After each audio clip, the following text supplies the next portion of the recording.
बूढ़ी माँ। किसी गांव में एक बूढ़ी औरत रहती थी जो बहुत बूढ़ी हो चुकी थी, जिस वजह से उसे कम दिखाई देता था और बहुत कमज़ोर हो गई थी। इसीलिए अपनी बची कुची ज़िंदगी अपने बेटे के साथ बिता सके, इसीलिए शहर में रह रहे उसके बेटे के घर रहने चली गई। बेटा एक शहर के छोटे मकान में रहता था। उसका नाम संजय था। मकान तो उसका छोटा था, लेकिन उसके अंदर जो चीज़ें थे वह महंगी थी। बेटे ने बड़े प्यार से अपना घर सजाया हुआ था। उस मकान में बेटा, उसकी पत्नी और उनका 6 साल का एक बच्चा सोनू, यह छोटा सा परिवार साथ मिलकर रहता था। बूढ़ी माँ अपने बेटे, बहू एवं प्यारे पोते से मिलकर बहुत खुश हुई थी।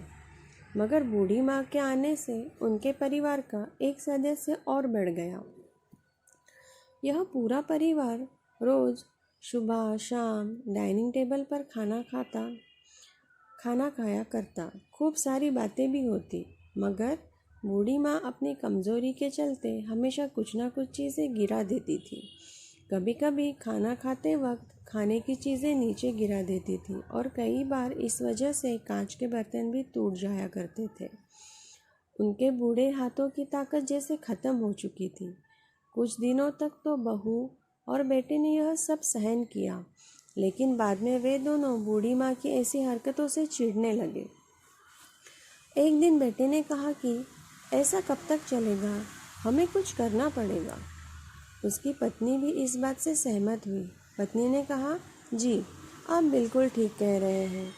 अगले दिन बेटा संजय कहीं से एक पुराना खटिया लेकर आया और घर के एक कोने में उसे लगा दिया और अपने माँ से कहा कि आप यहीं पर बैठकर खाना खा लिया कीजिए।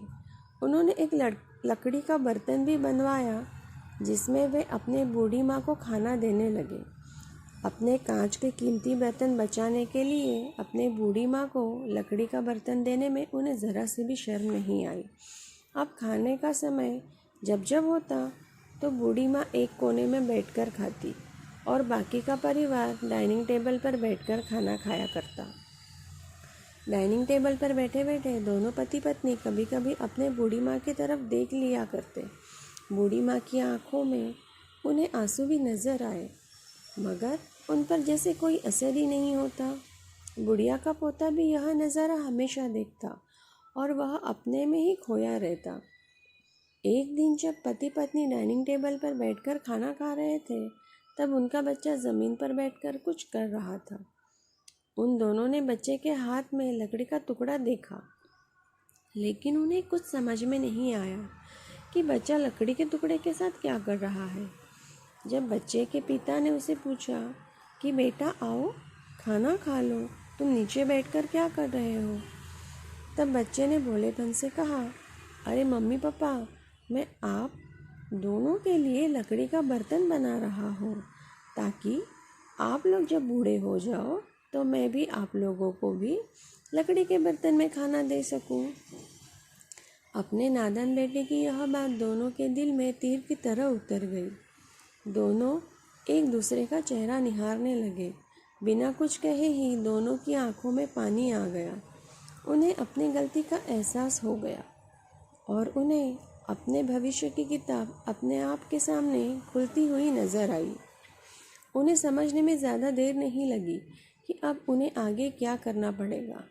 अगले दिन कमरे के कोने से वह पुराना खटिया बेटे ने हटा दिया और अब बूढ़ी माँ और बाकी का परिवार साथ में मिलकर फिर से खाना खाने लगे। बूढ़ी माँ की कमज़ोरी की वजह से हो रही गलतियाँ भी अब किसी को नज़र नहीं आती थी।